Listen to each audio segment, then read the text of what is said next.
Hi, everyone. Welcome back to another episode of the Healthy Home Show. And I'm excited to have with me today Sam Bowles from Pure Maintenance UK, because I've been trying to get him on the show for a very long time now. And he's a busy boy. So we're lucky to have him today.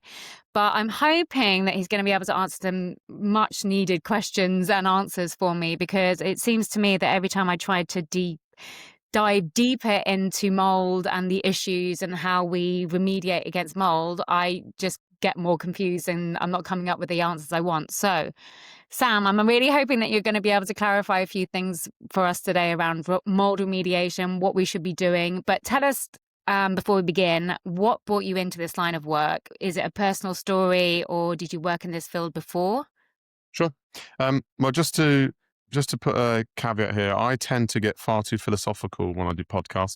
I don't know whether that's because I listen to far too many podcasts or whether that's just where my brain goes. So if I start, rambling on about something completely irrelevant, just stop me, pause me, and get me back to mold. All right. So, yeah, We like alternative stuff here. We like kind of off-piece stuff. So you can ramble all you like. I did a podcast with Checker Trade senior leadership team recently, and they asked me to do it for tradies listening, and I went way too deep about spiritualism and stuff. Quantum field. Yeah. I think a lot. Maybe they won't publish that one. Okay, well, never mind. You might be edited. You might be thinking, hang on a minute, I don't remember saying any of that. But, well, to be fair, what got me into mold was probably what I would say is a little bit more than just So no, I wasn't born a mold expert. Clearly not. I mean, that would be very weird. And even now, I get weird imposter syndrome thinking about the fact that I deal with mold or talk to people about mold or try and help with mold. So yeah, I guess I'll try and keep it as short as possible because I could rap on about this for ages. But started with my own health issues. I was really poorly. Now, I kind of had a bit of a background in like understanding health a little bit, just that's because I had a mum that was well into it before it was cool. I was vegan as a young kid and hated her for it. Are you still But vegan now? no, I'm not. No, I've just finished 2 weeks of carnivore actually. So. Oh, well done. No, but my mum was very much into natural health, so I kind of knew little bits. Anyway, so I got really poorly, diagnosed with ulcerative colitis, had all the symptoms of an out of whack immune system, had no real idea, massively in denial, was studying at university at the time, and my health deteriorated. Now, I was so poorly, not to be a victim, but I was really poorly. I genuinely started to believe in my own head that it was just depression, anxiety, other issues going on. I stopped believing that I could be healthy. I was very, very soon to have my bowel out because none of the biological drugs were working. And so on the back of all of that, I kind of, in a bit of a desperate attempt, I started listening to my quacky mum. And so did some random testing, came back that there was some mold present. I had no idea at the time that was even a thing. And so anyway, I kind of went down the journey of, okay, well, fine, if it is mold and that's part of the problem, I'll try a detox protocol. I'll try an anti-inflammatory diet. I'll try and eradicate mold or, not breathe it in. At the time, whatever, we'll just move and not be in a moldy house. And I was shocked to see that within 3 months, my symptoms had completely alleviated and that I was suddenly in a position where I was in remission, didn't need my bowel out. And I guess I became a little bit evangelical about my situation with no real knowledge as to how and why. So did a deep dive on mold, started reading all sorts, loads of literature I could talk about, but, I probably became a mini expert just because of my situation. I was so finally able to feel amazing because I was better that it was my everything. Now, obviously, that's a massive bias. I got better. I think mold was the last domino to fall in my health story. But in the process, did some cool research, realized the limitations of, the world's view on mold, but specifically in the UK at the time, especially 5 years ago, we were very behind. A lot's happened since, but still massive epidemic here in the UK. Realized that there needed to be more done about it. We were not going to be able to see the UK resolve a lot of these issues. Now, in the last 5 years, a lot's changed, but back then, at the time it was COVID, me and my buddy, we were both doing business. Again, I couldn't really work because of my ill health. So I'd become an entrepreneur, I guess, through like not really having many other options. And I randomly succeeded in other businesses. And I say random, I'm trying to be humble with it.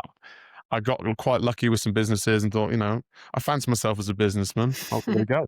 So me and my buddy thought, you know what, sick to death of doing businesses or running businesses or trying to do things that weren't doing more than just making money. So kind of had a bit of, I would say, we use the word serendipitous. It was a little bit of passion, my experience, an opportunity with this dry fog technology that existed in the Mm, US, and we just decided to go for it. And yeah, so bought this dry fog technology. Started off as a fogging company. We were working with practitioners to, reduce the spores in people's homes, help it to become a safer environment. And over the time, we've been continually adding products and services and grown as a company to be a whole home solution for damp and mold and air quality. So yeah, amazing. now, yeah, that's been a crazy 4 or 5 year journey. I've tried to make mold sound a little bit interesting there, but it is, if you're in my shoes. So, I was going to say, I can't actually believe for a start that COVID was 5 years ago now. That is oh yeah, crazy. And also, the moral of that story is always listen to your mum, basically. right. Okay. Yeah, But basically. talk me through, if you wouldn't mind. Like, I really want to understand the difference between the technology that you're using, which you call the dry fog technology, because obviously, a bit about my background, which you probably know, and I think we've discussed this before, is the same as you. I went through loads of kind of health discoveries, if you like, step by step. But it wasn't until I really took a deep dive into toxins in our environment, and particularly I was kind of assaulted, if you like, by bad paints and really toxic paints and other kind of products that they were using on the building sites that I was working on, basically, and managing. Mhm. And it wasn't until I got really ill from that, and I'd already done work around my diet and, trained as a health coach, but really that was what took me to the next level of my health and really kind of got to the crux of how toxins in our environment, which would include mold, really affect our health. So I'm really interested in hearing your story about how it was just kind of that final piece of the puzzle. And we kind of like to talk a lot about how it's holistic, right? Mhm. Health. So, you can't just go and maybe just fix mold and that's it if you're Yeah. eating McDonald's every day. But so I like to take a holistic look. But as you've just mentioned, I think the key for me is avoiding these chemicals and toxins, because I think they are the main culprits that are making us really ill in our environment. So if you could just talk a little bit about the difference in your technology, that would be great. Well, I'll just touch on the last point you made there, and I'll go back to the technology because I do totally agree with you, and I want to make it very clear at the beginning here that yeah, mold is one part of toxins in the environment. There's heavy metals, there's chemicals, there's parasites, there's loads of other environmental factors. Another massive one that we're seeing is obviously your genes, your genetics.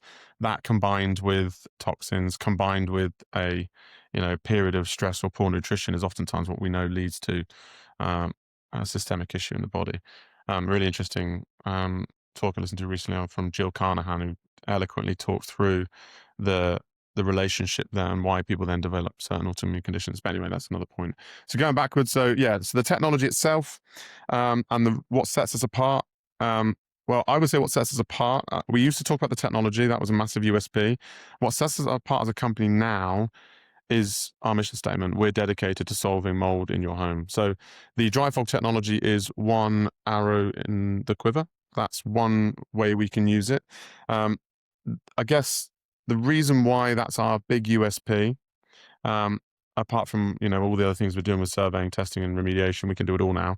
The dry fog technology is amazing at basically eradicating and reducing spores and contaminants in the home. That's because it's totally dry. The micron size is, very, very, very small, which basically means it's dry, it doesn't condense on any surfaces.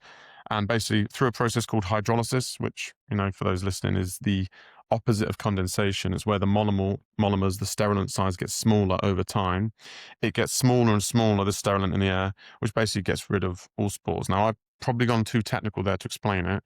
I can simplify that down. But the reason I'm saying that is because there is a big difference between dry fog technology, what we offer. We are the only ones to have the patent for it in the entirety of the UK. So if anyone's saying they do dry fog technology, they're simply not. They are using what is traditionally known as fogging, or ULV fogging, ultra low volume. And that is essentially the difference is they don't have the technology to create it as fine or as small. And instead of having hydrolysis, they then have monomers that get bigger and condense and sit on surfaces, which then means you're basically essentially spraying surfaces with a sterilant rather than it's sitting in airspace. The main differences, I guess, are chemicals and sterilants on surfaces and in the home, VOCs and off-gassing, for Hmm. one. Two, you're not actually eradicating spores in possessions. You might be getting them suppressed, like rain falling down onto the floor and then hoovering them up, but you're then not going to be able to get them all up. It's a completely different technology, and people do confuse it. ChatGPT confuses it. Google confuses it. Other competitors deliberately cause misinformation to confuse it. Okay. Yeah, totally separate. So, in terms of human health, like Mhm. what, using your methodology basically to get rid of or control mold, how is that beneficial in terms of how humans react? Because obviously, some people are like, oh, well, you need to use bleach or you need to use something more toxic on mold because otherwise it's never going to go away. And other Yeah. people say, oh, well, no, you can't do that because otherwise it comes back more aggressively. Okay. So, in terms of like how for the human being, as in Why treat they it? get better quicker, they can live in their home for longer, they don't have to move out. Like, explain to me why you think your methodology is better. Okay, well, let's take a step back then to understand what the big issue in most people's homes is. So there's two concepts we need to understand. One is called the mold load, which is where basically the issues with mold in your home aren't just what you physically see on the surface or in corners. 95% of all mold is non-visible. It's in your airspace. It's basically this mold load exists in your home because of a combination of things over time. Mold can lay dormant for hundreds of years. So in old British homes, you get mold in cavities, mold in homes that are dormant, suddenly getting fed moisture or food or cellulose material. They spore, they spread mycotoxins, they create more mycotoxins, and then they get starved of moisture. So over time, with renovations, different bills, damp issues, leaks, whatever, washing machines that have mold in it, whatever it is, over time, you're just getting more mold saturated. So understanding that is the first part of the issue, because most people look at mold and see it as what's the physical growth. Now, we know that when you see physical mold growth on a surface or in a Mm, corner of a room, around that physical mold growth will be a mycelium network. Now, that doesn't have fruiting bodies of hyphae, so you're not going to see, the black color or the green color or the gray color mold in all of the mycelium network. But just like mushrooms in a forest, it's going to be connecting everywhere. The mold you're seeing on the surface is the tip of the iceberg. At the point in which you're seeing the mold on the surface, it's feeling very confident. It's showing off. It's warning off other predators, other mold species, other fungus. And it's got to the point that it can focus its energy on its growth and its physical form, which is why mhm, you're seeing a color. So when you're seeing it on a surface and you think, well, I'll just bleach the area, fine. Sodium hypochlorite might be able to, you know, puncture through some of the cells and kill some of the nucleus, but you're not going to get to all of it. And in the process, you're going to put it under stress. It's going to spawn more aggressively. Most of the time, you're just dying the pigment. Plus, you've also then got bleach and VOCs coming off, gassing off of bleach. So, yeah, it doesn't work. So the reality is, when you've got physical mold growth, that's when you want to be looking at, is this a concern? Now, obviously, how would you guys know that? You generally test or look at it, but, you know, I can't tell you definitively what that line is because everyone varies based on their tolerance, their symptoms, their genetics. yeah. Um, so why would you want to treat it in a way that's, again, kind of holistic? One, because you're not necessarily going to solve the main issue. You can't just starve it of moisture or clean it with bleach and expect it to Mhm. resolve. You still got the spores in the airspace, but you also can't just resolve the spores in the airspace. You've also got to resolve the root cause of the damp or the mold. You've also got to remove the mold in some cases. And this is all kind of, I guess, when we're looking at mold and issues with mold in home or sick building syndrome or someone with SIRS, you're always looking at, okay, what are you trying to achieve? And how are we going to go about doing that with your budget and also what you need to get to, which is a safe home? So, yeah, we've got loads of different tools, loads of different options available for people, really. So, Yeah, brilliant. That's super interesting. And I'm just wondering whether do you see things having changed in the last couple of decades? Because it seems to me that suddenly mold is being prioritized. Obviously, they're bringing into legislation things like AWAB's law, Mhm. and they're going to be taking mold much more seriously in a rental environment, particularly. And there's going to be much more kind of like protocols and kind of legislation that you've got to keep to really quickly if mold develops in a rental property.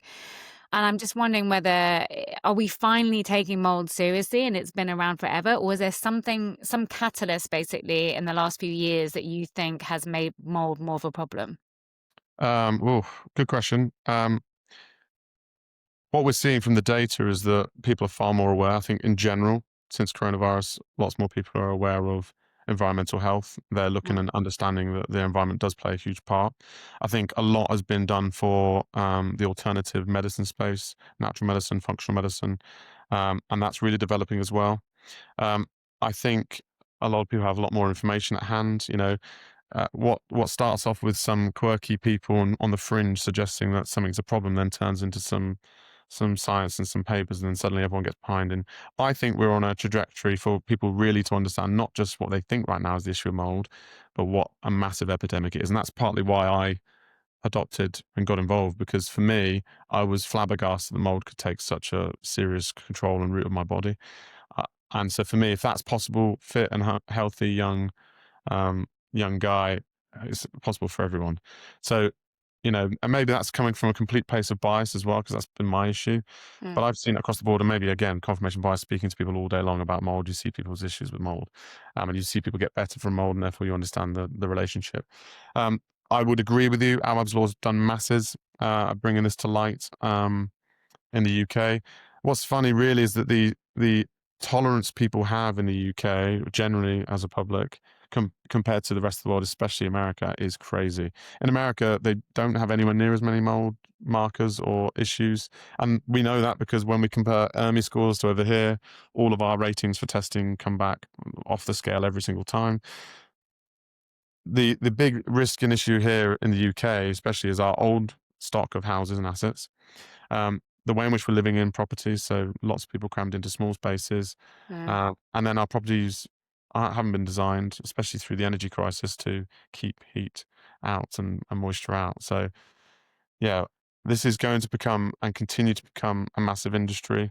Yeah. You're going to see lots of new adapters to it. For example, I think it was 2 years ago we were looking at designing a smart meter to work for monitoring with our Abs law. And at the time, no one was interested. No housing associations were interested. And now suddenly there's like hundreds of different options available for smart sensors for monitoring mold and moisture in properties, massive contracts being won, including, what we're working with. People are seeing the opportunity, but Mm. fortunately people are also now recognizing the massive risk that it is. And, it is sad. I don't think it needed to take young Awa Bishak or the thousands of other children that have been subjected to these conditions that have led to illness or death. And I don't think it needs more. I wish there was more we could do to get this out there for people to um, take a moment just to understand. But obviously we've got to prove it first. And that's Yeah. take time. Sorry, I know that was more long-winded than you probably expect. No, it's really interesting actually, because sometimes I wonder how much of it is our habits and our lifestyle within homes. Obviously, we've stopped ventilating quite so much as we used to do in our grandmother's generation, for example, Mhm. because we've had it kind of like ingrained in us about kind of preserving energy, and so people are reluctant and heat, and so people are reluctant basically to open the windows like they used to before, which they kind of need to do. And also, as you said, I think people are living in smaller homes without outside space, so they're drying the kind of washing inside. People tend to have more showers and don't have quite the effective ventilation maybe in the bathroom, etc. So sometimes I wonder how much of it is our lifestyle habits within our homes, and how much of it is that construction techniques basically have become maybe not as thorough as they should be, and maybe some kind of like shortcuts and are being taken that mean that our homes aren't quite as a force against mold, if you see what I mean. I genuinely think it's a combination. I think it's all of those things, and also a changing lifestyle. An age of consumption. We are also seeing cancer and autoimmune conditions massively on the rise. That's not just because of mold. That's because Mm. of, nutrition is reduced. Our nutrition is reduced. People in general aren't necessarily sleeping as long or as well. There's other issues at play here, and so then when you get toxins play into that, it just contributes to a worsening state. So yeah, it's weakened immune systems, people not being able to deal with those toxins, as well as the increase in the toxins themselves. Yeah, the toxic load is definitely higher, isn't it? The amount of pesticides we're having on food, kind of pesticides and other contaminants in water, it's all kind of adding to like your body not being able to kind of process what it might have been able to naturally beforehand. I'm just wondering, I've been focusing quite a lot this week on on schools, actually, because the International Wellbeing Institute, who I'm trained by, has just brought out some new data around schools and, how our spaces in schools, unfortunately, are not very healthy. And of course, these are places where we've got young kids and, they need to be able to focus more. They're learning, they're growing. And yeah, a lot of the data coming out at the moment is showing that, the productivity rates are kind of through the floor, and teachers are leaving every kind of 4 years or so, basically, because they're in environments that are not productive for them to teach or for kids to learn. So I just wondered if you had any experience in that kind of environment and what you'd seen. Um, yeah, so schools obviously have high concentration of kids and create lots of humidity. And oftentimes they are very poorly renovated buildings and also poorly ventilated buildings. A lot of them have extra wings slapped on quickly to fit more children in, and have obviously been done at cost as well. So that's a real generalization, but we do see a lot of issues with schools. It's hard. I can't talk about specific cases because a lot of them have been, kept very quiet because they obviously don't want the issues to be alerted to. I can talk about my own son's school. So I've got 4 boys; they all go to the same Wow. school, um, and fortunately, I run a mold remediation company and mold testing company, so I can see the signs. We know our home has no mold because we've Mm. tested. I've been very sure of that. And our son, every day after school, is coming home thick green snot. We know it's mold. He smells of mold when he comes home, um, and it's tough because without telling them, you have mold and we're testing you for mold, there is a massive concern that people don't necessarily want to get tested for Okay. mold in the schools because then there's a massive issue or risk. So we've got to be cautious around that. But so I don't want to alert everyone to the fact that it's definitely in every single school. That might not be the case. Yeah. But yeah, I would say that they are a high risk place. And because I mean, I don't have kids myself, but whenever I listen to my friends talk about schools and, you can't take them out for a single day and all the kind of regulations around that, I mean, how it feels crazy to me that if your school potentially is kind of full of mold and your kids are becoming ill, then how much control do you have as a parent? Or maybe what kind of could you do proactively as a parent to, yeah, not kind of scare the living daylights out of anyone, but try and kind of formulate some kind of action to make it a healthier space? Yeah, totally get that. So if it were me and I didn't own a mold remediation company, I would be messaging the school saying, "Hey, this is the situation. Highly suspect, little Indy's being subjected to mold at school because this is the symptoms. This is what we're seeing. We've done some urine tests and see that there is mold in the system. We need to evaluate whether mold is coming from the school, and therefore we do request formally a test of the school's Mm. airspace." Um, I wouldn't do that because it seems completely convoluted from my perspective. So we're trying to detox and kind of deal with it without escalating that. So hopefully no one from the school is watching this and feeling accused because it's not the teachers, it's the building, it's the yeah. Yeah. So yeah, Yeah. I would, I would look at that. Cool. And going back to your own health, I mean, surely after you've obviously not detox the space, but after you looked at mold remediation and the space is healthier, then what do you do and what do you recommend to other people to detox their own bodies or to then prevent maybe mold coming back in the space afterwards? Is there some kind of after protocol basically that you recommend? Yeah, so look, whenever someone's got an issue with mold, it's two things that they need to be looking at. First of all, it's the environment they're living in, making sure that's resolved. Everyone's probably heard the analogy of, toxic load. You've got to turn off the source, turn off the tap first, and then empty the bucket. We've got to stop the mold at source in the home or work out where it's coming from. Most people's homes, mold is coming from their home. Obviously, it can be food. It could be, for example, schools or somewhere else or workplace. But working that out straight away, the number one solution there is dilution. We're trying to, yes, resolve the mold in the environment, but also trying to, you know, just try and get rid of it as much as possible. And there's different ways of doing that. Obviously, mold remediation companies like ours are one of those. But however people go about that, that's obviously can be complex. We can talk about that another time, perhaps. When it gets over to their body, they need to be sure that they have actually got rid of the source. Now, that's why you need to trust a company or work with a reputable company to do that. When it gets to the body, we pass over. So I have my own experience anecdotally. We generally pass all next steps of after that to our partners, functional practitioners. They are brilliant at dealing with detoxing the body. So working out the specific genus and species of mold that you've been subjected to, and therefore the corresponding mycotoxins that might exist and that also are excreting in your body is key, because different binders and different protocols will be organized for you by a practitioner based on what you've been exposed to. And this is obviously quite interesting because the mold species that live inside your house or that will compete in these small spaces, which is why it's worse in the UK, in order for dominance. So you'll get Penicillium fighting with Stachybotrys, and these spores fighting will release mycotoxins to fight each other and to, cause each other harm.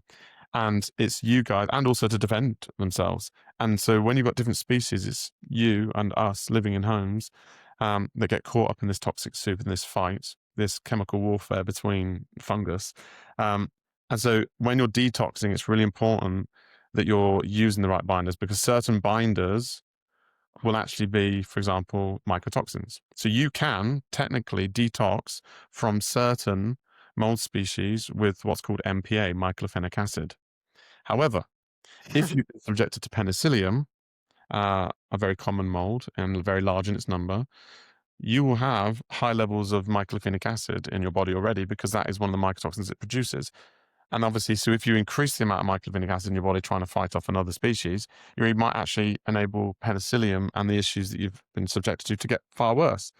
So obviously, picking the right warfare detox in your body is to fight off the right species. If that makes sense, I probably really It does. And it's super interesting, actually. I never thought about the fact that, you would have to kind of like design a specific protocol for each different So I guess bacteria it's or like different antibiotics, right? So mycotoxin. certain antibiotics work with certain bacteria because they Yeah. have literally derived off other bacteria to destroy that bacteria. Yeah, So it's super interesting because when I think of my binders, I normally think, okay, well, I'm taking that one specifically for metals or yes, whatever, and I'm taking that one specifically for something else, parasites or whatever. yes. Yeah, I'm gonna have to go back to my own protocols, I Yeah, think, and make people sure I'm. generally. So I know. So this is what I did. So I don't advocate for this for everyone because it varies what you've been exposed to. I didn't know anything, so I just gambled and took activated charcoal, bentonite clay, and zeolite. And for me, that seemed to work. Now I know others have tried similar things, and it's give them a Hertz reaction. It's made them worse. So this is really difficult, which is why there isn't a one size fits all Yeah, solution for when you're subjected to mold. Which yeah, is why I don't think that there's loads that currently can be done to get a pharmaceutical response to mold exposure, because it is very difficult. But it's also why, when you go get athlete's foot or candida, it's very difficult to resolve it in the body, because the same things that are going to, do harm to fungus are also going to potentially do harm to the body.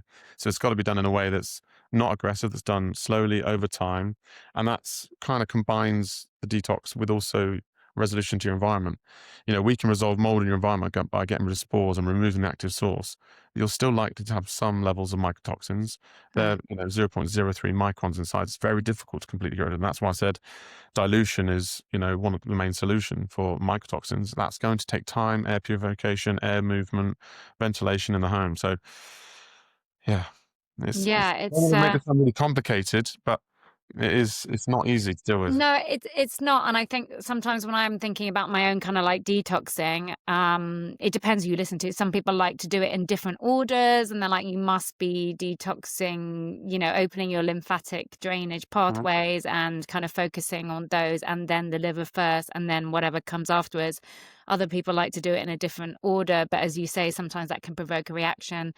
Yeah, Everyone is That's the beauty about what's happening at the moment, I think, in both the kind of health paradigms and other paradigms, is that we're understanding more and more how everyone is unique. yeah, And so every approach that we take basically has to be unique. And that's where our medical system is failing us, because it treats yeah, everyone as the same and just dishes out the same pharmaceuticals for everyone, which of yeah, course is not necessarily going to work. yep, Um, but I'm just conscious of your time, but I'd love to kind of definitely. expand the conversation a bit, because I know that you've kind of basically lured me in now, because we talked slightly earlier about having a kind of more spiritual look at things, or kind of broader conversation, and I'd love to know Basically, I asked somebody the other day about whether they felt that mold had increased because of the influx of 4G and Yeah. 5G and Wi-Fi radiation and things like that. So I'd love to have your kind of take on that, because I think everyone thinks I'm slightly mad when I raise that issue. And Sure. also after that, it'd be great to just know from a kind of wider perspective if you think there's anything else that's even more important to look at from a kind of health perspective that we should be paying Sure. attention to. Okay, well, I do know that the science backs the evidence that um, that increase in radiation will increase the mold in any given property. So it has been proven that a reduction in even just Wi-Fi radiation in the property will reduce the risk of mold being able to colonize.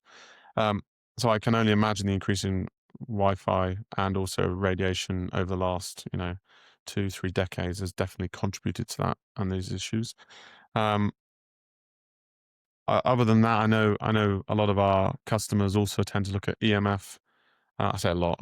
Those that are more holistically interested in not just biohacking but also improving their health. Obviously, that's most of those also need a budget. And I want to say this: it's also for anyone listening. It could seem like especially what I've said, and also everything else that I could share. It's a never-ending journey for health and longevity, and it could cost an absolute fortune. Whenever we're looking at a holistic problem with someone's health, we should always, whether it's the mold specialist, it's the practitioner, you know, uh, whatever comes with the EMF survey, we should always be looking at what has this individual got, what are their issues, where can we realistically help them get to, what is the biggest issue? And you asked this question, Mm, what's the biggest problem? What's the biggest risk? For us as a mold remediation company, and I kind of said it at the very beginning, our mission statement has never been to monetize people's ill health. And I don't mind looking anyone in the eye and giving them full confidence that that's not what we're about. We want to help people. mm, I want to personally help people. I love it. I love being able to speak to you today. And I'm hoping that, even one person listening to this gets motivated to see that some of their issues may be contributed by mold, that there is help, there is a solution. That's why we started. And over time, we've been able to add more and do more and twist more and kind of like change who has. It's been a difficult journey. There's so much that we didn't know when we started that we now know, things that we would have done differently. Um, but yeah, I would say the big picture is people only have a finite budget. Um, Realistically, if you've been exposed to mold and toxins, go follow Shoemaker's protocol, go live in a forest naked, and leave everything behind, and you'll have the best chance of healing. It's true. But is that possible? Is it feasible in today's day and age? Do people have the finance to do that? To have the relationships to do that? No, this is therefore all about like remediation is all about what we can do to bridge that gap. What can we try to make right, try to put right? What environment can we try to heal in? For mm, example, one of the biggest precursors for people getting better is their mindset. And we mm, know placebo impacts 40%. I'm cautious to say this because obviously we wouldn't want people to think that our mold remediation is placebo. It's not. It was tangible scientific proof that what we do works. However, if people believe their environment is safer, then they are more likely to also heal. yeah. Um, so when we're looking at someone's problem or situation, it's always got to be what can we do to get the most bang for buck?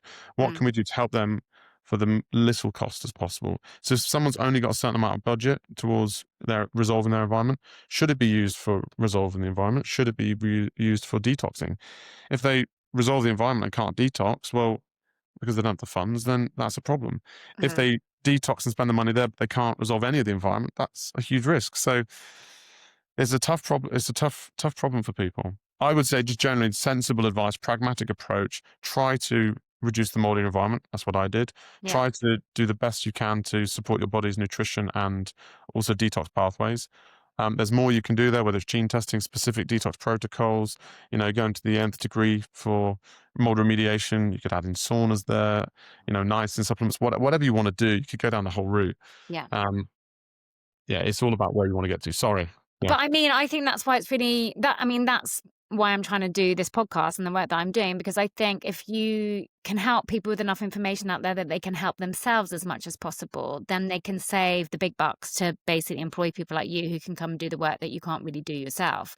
Mhm. So, I mean, that's what I'm trying to do, to try to help people with kind of as much information as possible so that they can go out and help themselves as much as possible. And And get it right then the first time. That's the real issue and because there's so and get much. it right the first time, exactly. But one thing that really fascinates me at the moment, and I've been like a victim of this, is that how in, you know, our properties, or where we live, is our biggest asset, or it's our biggest outlay of cash, basically. Whether you're renting or buying a home, it's the biggest Yep. outlay of cash that you ever make.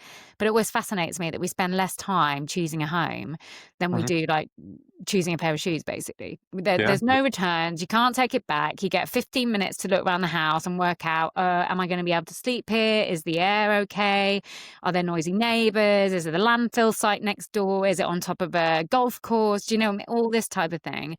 And it fascinates me that in the world of real estate and property, it feels like we've taken so long, and we're still not nowhere near yet, to bring in this idea of like, maybe you do surveys beforehand, or like a consultancy beforehand, to go and check whether there's dogs barking all night, whether you're next to like, Oh, you're right. a Yeah. massive phone mast or something. Because I've moved into property myself in Barcelona, which I was renting, and I stayed 3 nights. And basically I know what to look for, but I hadn't realized that a load of the windows were only single glazed. There was no way to change that. And at nighttime, even though it had been quiet in the day when I saw it, at nighttime it was super noisy. And there was no way that I was going to be able to sleep in that place. And I knew that. And I just literally had to flush a whole bunch of cash down the toilet. So I'm interested in your thoughts on this, and whether you think there's scope, or whether you think it will happen that, property searchers or people looking to move will pay much more attention upstream to to where we're going to live, so that we can maybe avoid some of these issues when we actually move into places. Yeah. Really cool concept. It does exist in the US. Oh, So really? yeah, a lot of states in the US require a clean air test in order to sell the home. So when I talked about mold load earlier in the UK with hundreds of years old properties with hundreds of year old mold, well, in the US, every single time you sell a house, you have to show that it doesn't have a mold issue. That's And so cool. you don't then get the mold load because people come in and resolve the mold issue, which is why there's far more access to mold remediation opportunity to resolve this in the US because there is legislation that protects the next buyer. In the UK, that doesn't exist, but that's probably because if you look at the data, the vast majority of homes in the UK have a systemic mold issue. Yeah. So the industry guidelines for mold levels that are safe or tolerable are a very, very low 500 spores per meter cubed. Okay. Now, that might sound like a lot, and it actually would be if you're someone that is immunocompromised or has a health concern or weakened immune system. But we see vast majority of tests coming back in tens, hundreds of thousands of spores per meter cubed. Our homes our homes are suffering with a mold epidemic that we know because we've got the data. But you guys at home would just not see much mold and think there's no massive issue here. So if we had some sort of legal system that enabled us to, in the UK, protect ourselves from that every time we'll test to understand that, then it would. Now, void of there being um, something legally that required us to be able to see that in the UK, a lot of our customers, especially those that have had treatments with us before, testing or serving, seen our services and understand what we can do get us in for their next purchase. So they get us Right. in and we test, we survey, and we can look at it. We've probably helped thousands of customers um, buy homes that work and also protect themselves from buying homes that don't work for them. It doesn't take much for us to work out for a survey. I think we charge 795 for our survey with some testing to work out whether that's a great move. It's a bit like taking your car into a garage. Hey, can you just look at this car before I buy it?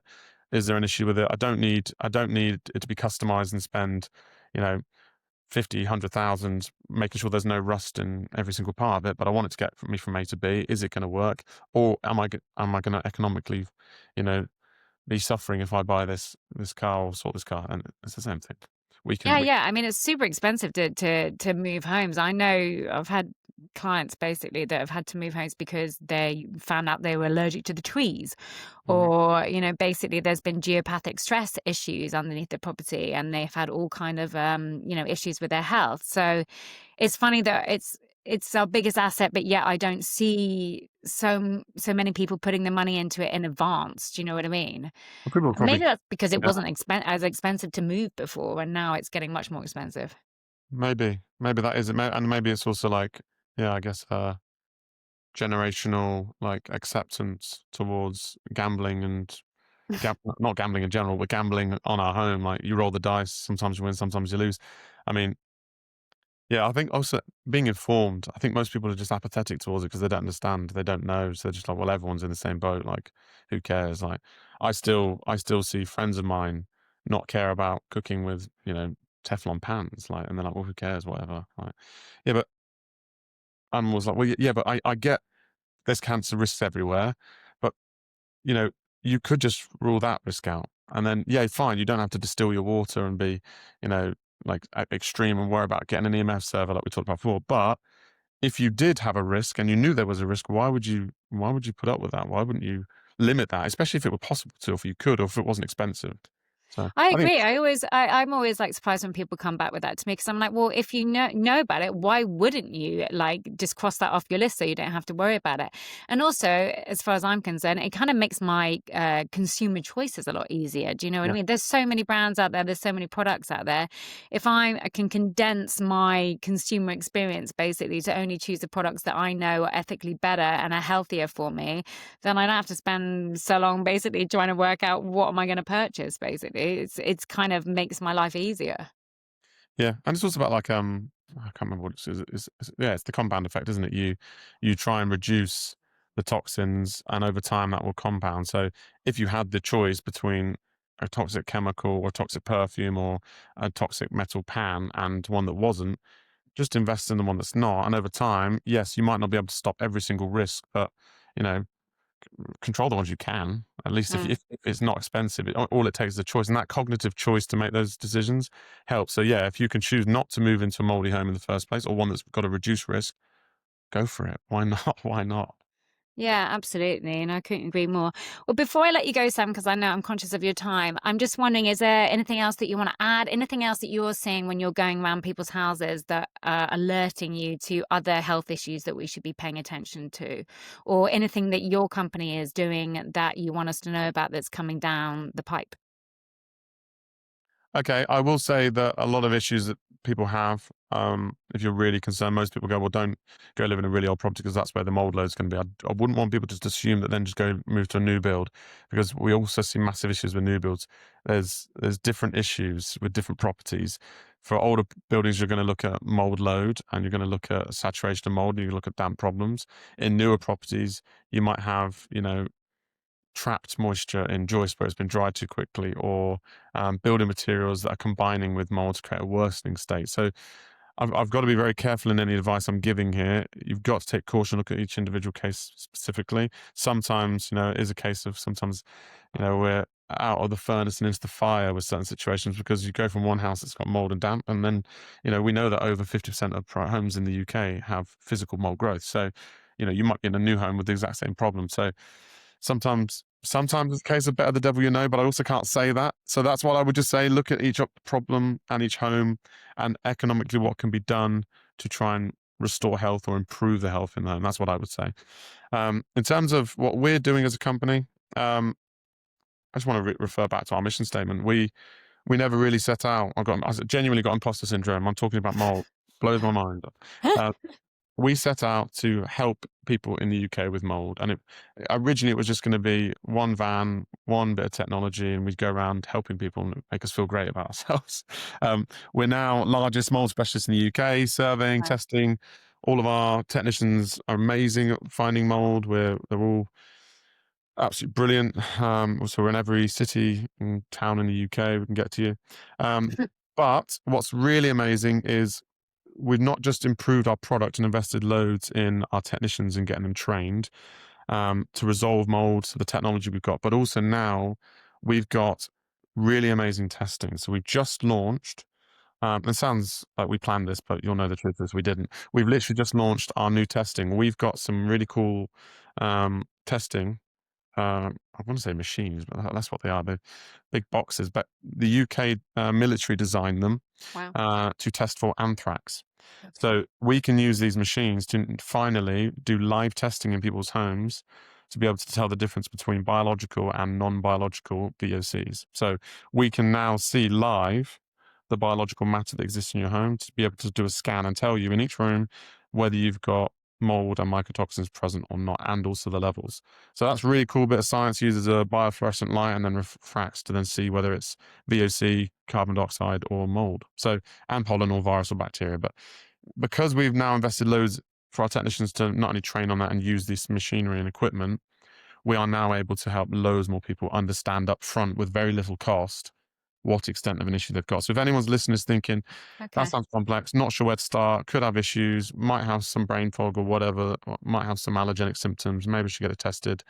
We now have an ability to work out up front whether there's a problem rather than you kind of wasting money, gambling, trying to work out if you do it or you don't. So if anyone's interested, yeah, very happy to help test your home and work out what's going on prior to any form of treatment. Amazing. That's super Right. cool. Thank you. And where can they get hold of you? Um, where can they get hold of me? No one's ever asked me Where's that. where's the best place to reach you? Um, our team, just on our website. Or actually, you know what, Charlie? What we should do is I'll create a link for you because you're an affiliate. Oh, you've already got one. Go on to Charlie's link. She's one of our Yeah, partners. Fill out a form there because anyone that comes through this that wants to understand, use that link that Charlie's got. Um, and we will then be able to know that you've come through this channel and therefore you'll go to one of our health specialists.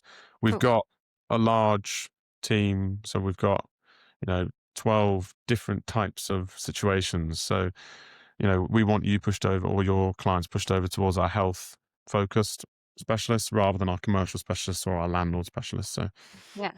because obviously they'll have health questions rather than, you know, Yeah. issues with tenants. So, Yeah, super interesting. Thank you. Well, great. Actually, I feel like I learn a lot more and I actually know what I'm talking about a bit more now when it comes to mold because I was super confused before because everyone's like comes at you with different information. But yeah, really, thank you so much for taking the time to chat with me today. I've been like really desperate to chat to you for ages and looking forward to seeing you again in the flesh at the Health Optimization Summit, I think. And yeah, enjoy the rest of your day and thank you very much again. thanks, Charlie. Appreciate it. See you guys.